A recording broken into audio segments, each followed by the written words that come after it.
추수감사주의를 맞이했습니다. 추수감사주의는 사실은 미국에서 유래한 거죠. 1621년도에 종교개 이후에 서유럽은 구교와 신교 사이에 피비린내 나는 전쟁이 자꾸 발생을 합니다. 영국에서도 성공회 때문에 국교를 믿지 않는 장로교 교인들을 핍박하다 보니까 그 핍박이 그냥 손가락질 몇 개 하는 정도가 아니라 죽이는 핍박이었거든요. 그러다 보니까 신앙의 자유를 찾아서 청교도들이 자기 나라를 떠난 거죠. 지금도 그렇지만 한 400년 전쯤에 자기 나라를 떠나서 망망대해 배를 타고 떠난다는 건 목숨을 거는 거예요.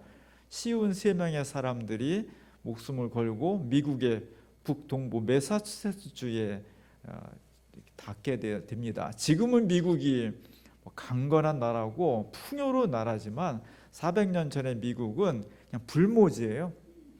정말 아무것도 없는 땅. 진짜 하나님께 모든 것을 맡기면서 내 운명을 맡깁니다. 죽을 각오로 하고 합니다. 해서 간 땅이었습니다. 그곳에서 땅을 개간하고 곡식을 심고 추위와 배고픔과 이런 위험을 겪으면서 첫 번째 수확한 것을 가지고 하나님 앞에 감사 예배를 드린 그것을 기념해서 추수감사주의를 지키게 되었습니다.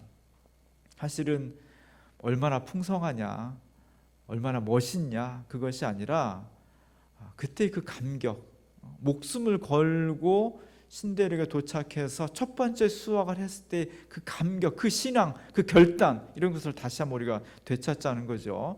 그 이후로 미국에서는 영국으로부터 독립을 하게 되었고 1789년도에 워싱턴 대통령이 이 추수감사절을 국경일로 선포를 합니다. 우리나라도 명절 추석을 지내는 것처럼 이 나라도 매년 11월 넷째 목요일을 명절로 해요. 우리나라도 추석이 명절인 것처럼 미국도 목요일이니까 이제 금요일 하루 쉬면은 목, 금, 토, 일 이렇게 나흘을 연휴를 쉴 수 있는 것이고 이미 수요일 오후 정도부터 되면은 명절 분위기가 막 무르익게 되는 거죠. 우리나라도 추석 때 온 가족이 모여서 함께 기쁨을 나누고 또 명절을 지키듯이 미국은 추수감사절에 온 나라가 다 축제의 분위기가 되는 겁니다. 그래서 매상도 제일 많이 올라요. 특히 블랙 프라이데이라고 해서 이 추수감사절 다음 날 금요일 날은 모든 기업들이 대폭 그냥 엄청난 세일을 하는 거예요.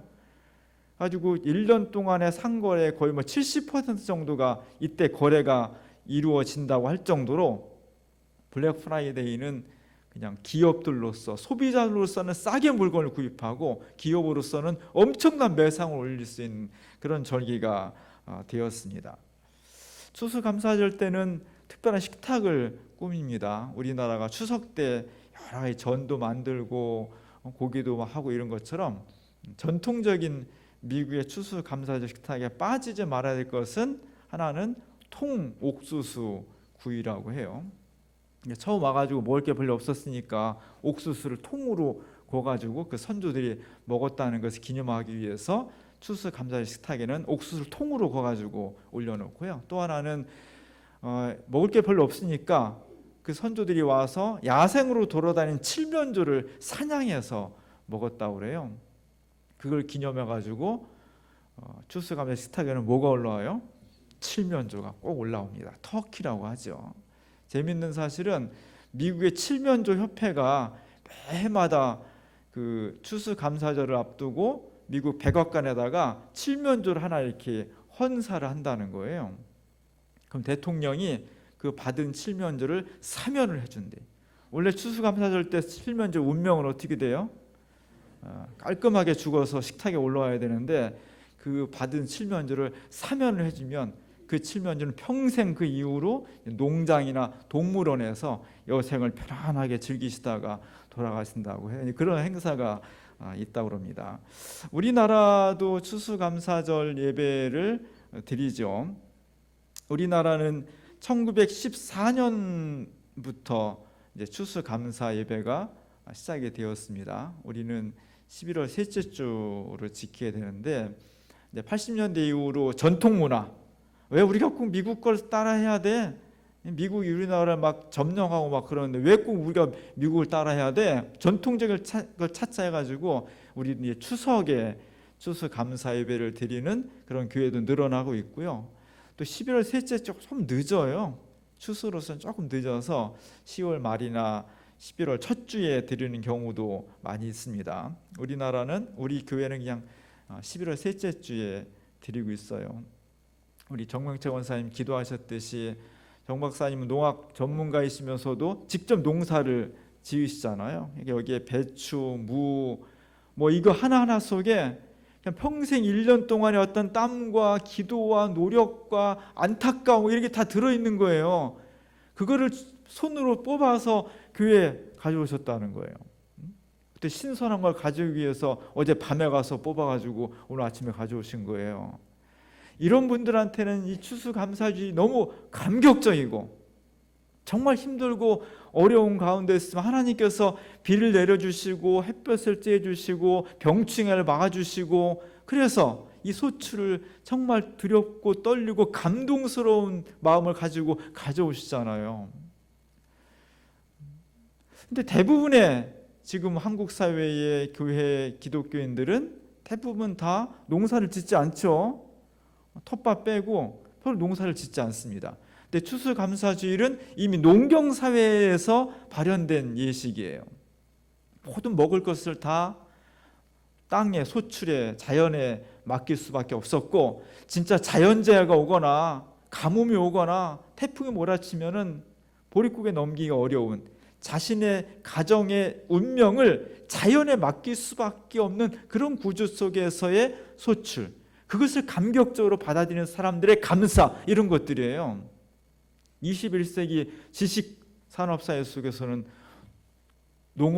농축업의 비중이 훨씬 줄어들었죠. 우리 교인들 중에서 농사 짓는 분들이 몇 명이나 되겠어요. 거의 90% 이상은 다 직장인이죠. 이런 가운데에서 뭘 감사할 거냐? 추수감사절의 의미가 뭐냐는 거죠. 우리가 농경사회라면 그 느낌, 그 의미가 충분히 살아나지만, 지금 농사 안 짓고 다 지식으로, 제조업으로, 서비스업으로 생계를 유지하고 있는 그런 가운데에서 추수감사주의라는 것이 무슨 의미가 있냐는 거죠. 뭐 이렇게 감격스럽겠어요. 그러나 추수감사절의 의미가 우리에게 크게 있는 것입니다. 그것은 한 해를 돌아보면서 우리가 농사를 지은 건 아니지만 그럼에도 불구하고 하나님께서 우리를 돌보시고 인도하시고 함께 하셨다는 것을 다시 되새기게 되는 겁니다. 오늘 예수님께서 우리가 무엇을 감사해야 될지를 정말 중요한 포인트를 말씀해 주고 있습니다. 예수님은 하나님 나라를 가르쳤어요. 하나님 나라는 손으로 만지거나 맛을 볼 수 있는 게 아니에요. 그러다 보니까 어려워. 설명해 주기가 어려운 거예요. 우리가 어린아이들한테 뭔가 세상을 설명해 줄 때 어렵죠. 어려울 때 뭘 써요? 우리 아이들이 경험하고 공부한 내용으로 이해할 수 있도록 비유를 들어서 이야기를 해주면 좀 쉽게 이해를 하잖아요. 마찬가지로 예수님께서도 그 당시 사람들에게 하나님 나라의 진리를 말씀해 주셔야 되는데 설명하기 어려우니까 썼던 방법이 비유였습니다. 비유라는 것을 통해서 예수님은 많은 말씀해 주셨어요. 그래서 성경에는 예수님의 비유가 굉장히 많이 나오고요. 재밌는 비유도 굉장히 많이 나옵니다. 비유에는 초점이 있어요. 비유는 이 비유를 통해서 말하고자 하는 핵심이 있어. 그 핵심을 찾아내는 게 비유 해석의 가장 중요한 부분이에요. 그 핵심을 말하기 위해서 나머지 좀 잡다한 것들은 과감히 그냥 생략해야 돼. 뭐 자세한 건 너무 자세하게 막 얘기를 하면요, 비유의 초점이 흐려져 버려요. 오늘 비유는 불의한 재판관과 과부의 비유라고 해요. 재판관은 그냥 지금처럼 행정, 입법, 사법 그 중에 한 사법부의 책임자라는 어떤 축소된 의미가 아니라 그냥 한 사람의 운명을 결정할 수 있는, 너 사형, 너 자유, 뭐 이렇게 결정할 수 있는 한 사람의 생사 여타권을 가지고 있는 권력자예요. 그걸 재판관으로 표현한 겁니다. 왜 굳이 과부냐? 그 사회에서 가장 힘없고 무력한, 가장 힘센 사람과 가장 힘이 약한 사람을 딱 대비한 거. 이게 핵심이에요. 재판관은 들어줄 수도 있고 안 들어줄 수 있어요. 안 들어줄 가능성이 99%. 왜냐하면 너무 연약한 사람이군요. 이 여성의 말을 꼭 들어야 할 이유도 없고요.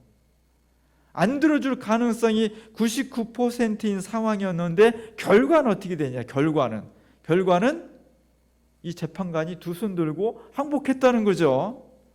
이 아무런 영향력도 없고 아무런 힘도 없는 여성의 말을 들어주었다. 이게 핵심이에요. 왜 들어줬냐는 거죠.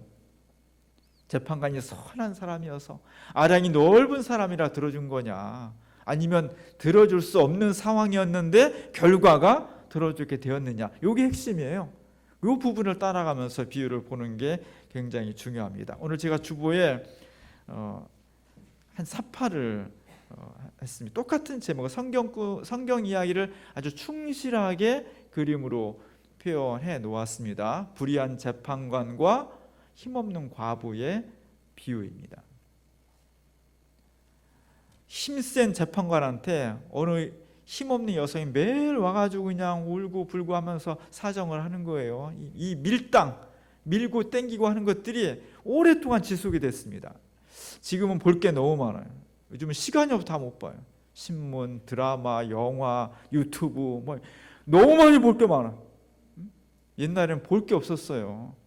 연예 오락이 없던 시대예요. 그래서 이런 장면은요, 많은 동네 사람들이 아주 관심을 가지고 보는 장면이에요. 보통 같으면 그냥 재판관이 다시는 오지 마시오 하고서 내쫓으면은 그냥 이를 갈면서 내가 더러워서 안 한다고서 그냥 끝날 일이거든요.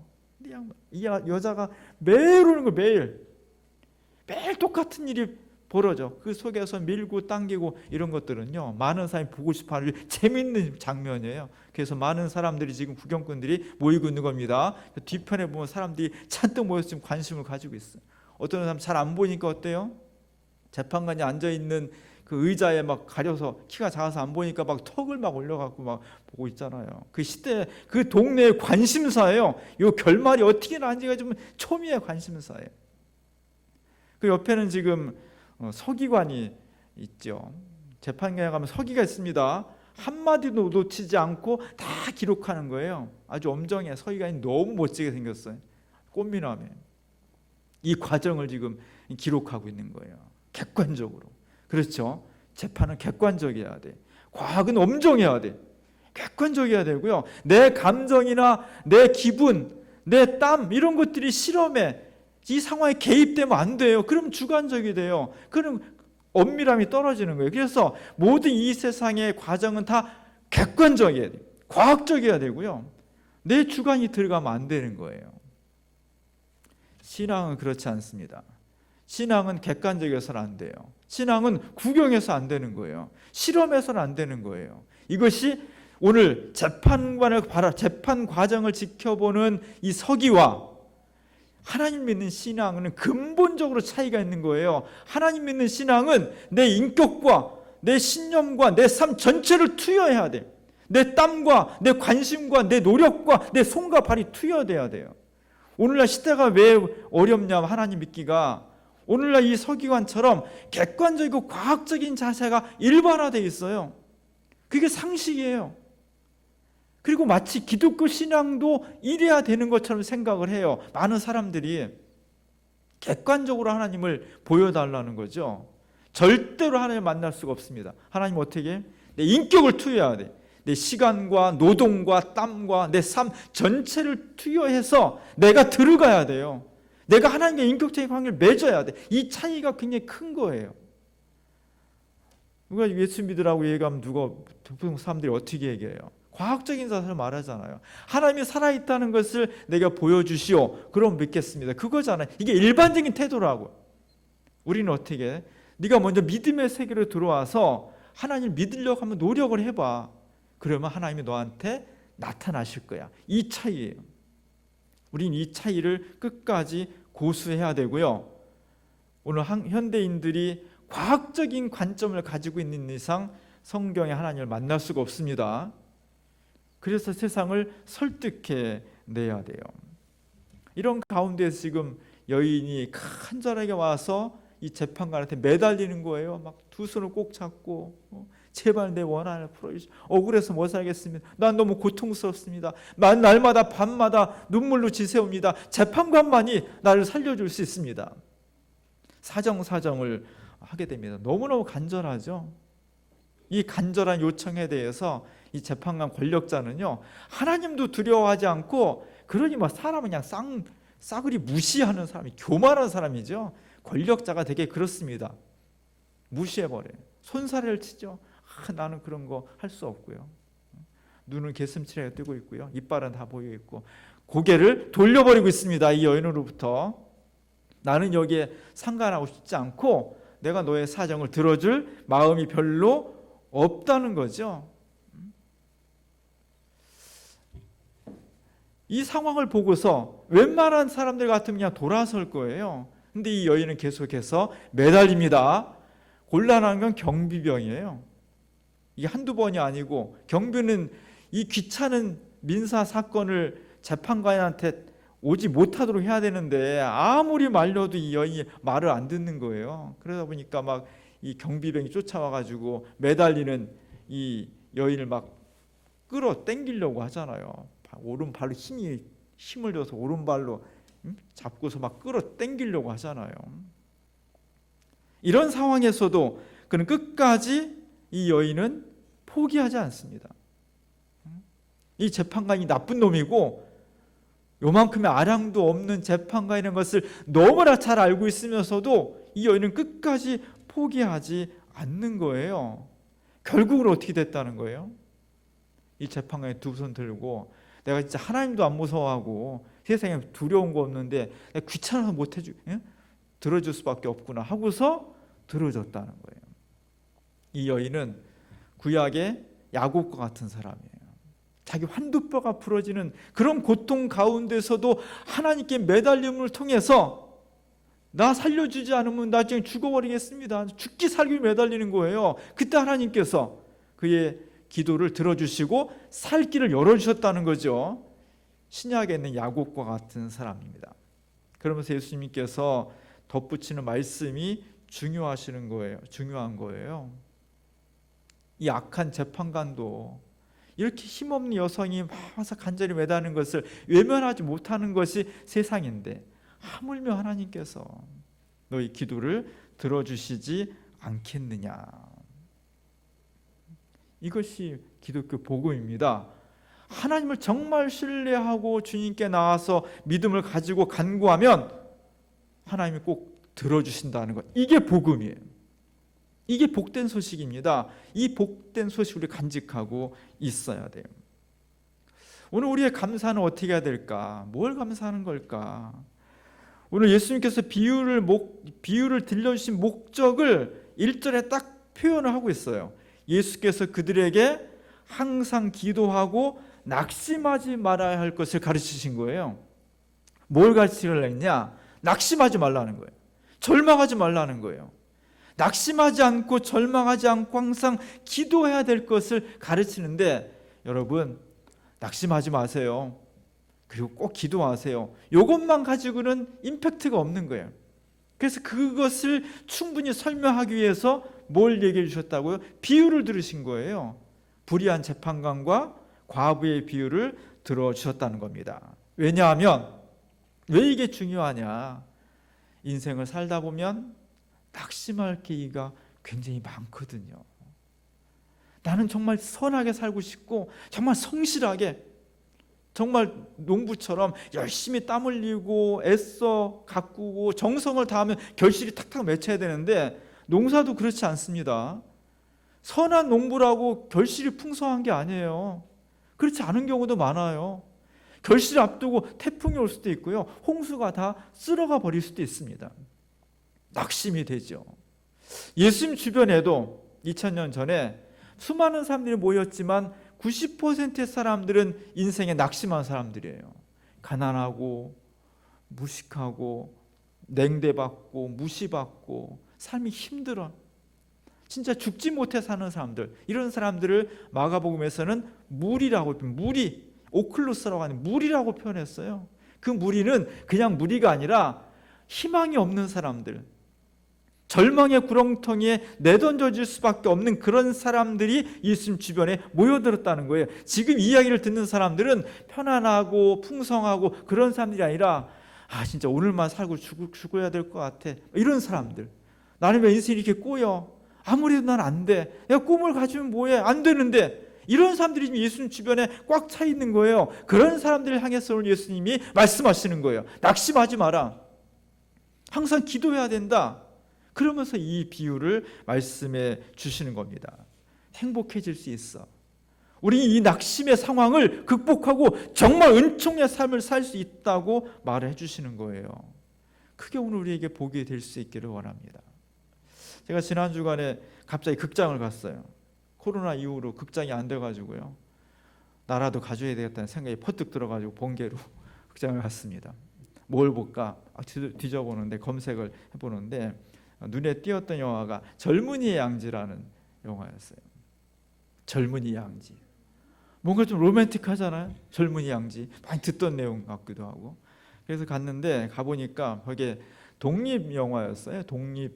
저예산 독립영화입니다. 상도 많이 받은 되게 좋은 영화예요. 근데 독립영화로서 2시간 한다는 건요, 지루해 죽을 뻔한 영화예요.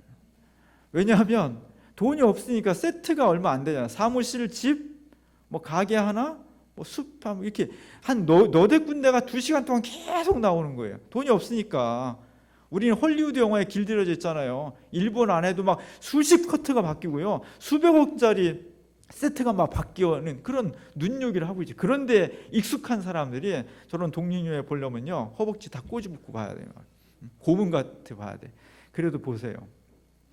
되게 중요한 영화예요.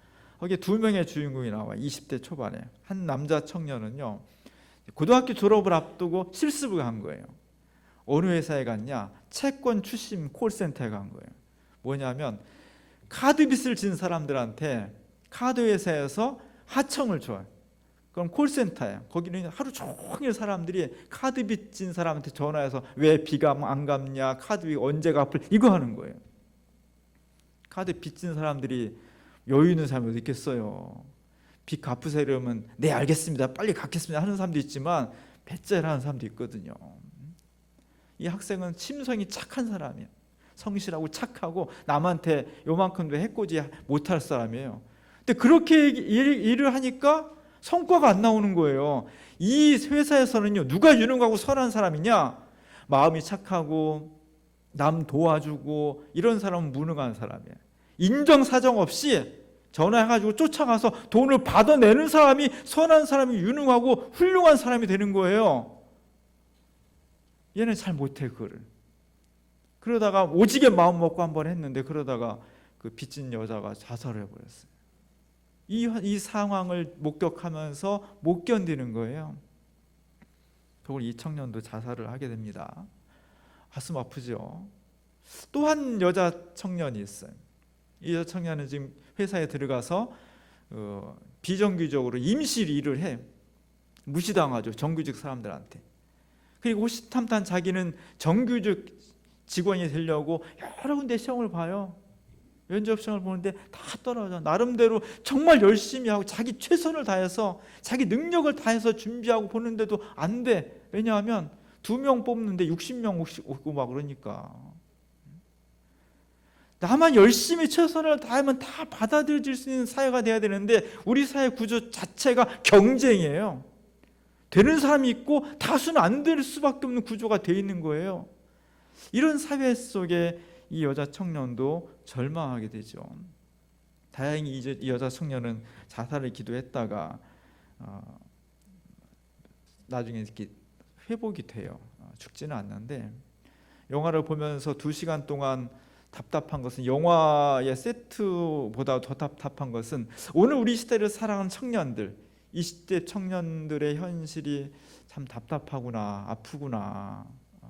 우리 기성세대가 이 20대 청년들이 맞이한 사회 구조적인 아픔, 절망할 수밖에 없는 거대한, 자기가 아무리 노력을 해도 잘 되지 않는 거대한 벽처럼 다가와 있는 우리의 현실에 대해서 기성세대가, 지금 실권을 가지고 있는 기성세대가 공감해야 돼.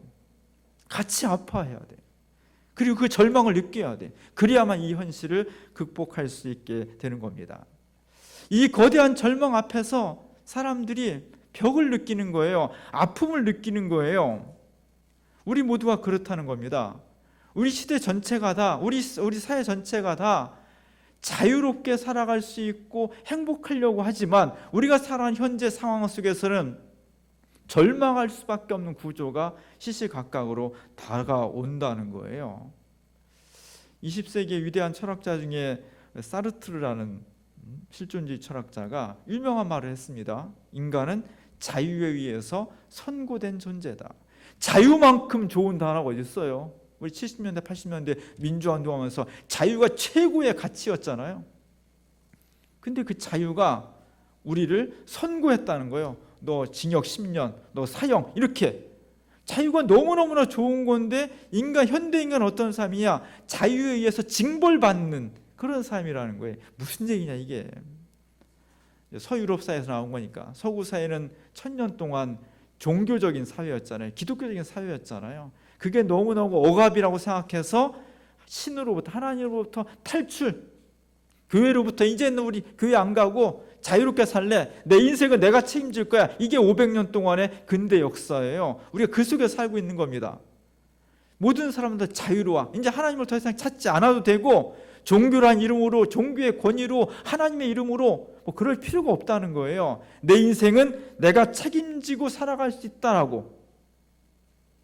이젠 자유로워. 내가 무엇을 하든, 무엇을 생각하든, 어떤 결정을 하든 아무도 간섭하지 않는 사회가 되었다는 겁니다. 문제는 그 선택과 그 자유에 우리 인간 스스로 이제 책임을 져야 돼. 어떻게 되든 책임을 져야 돼.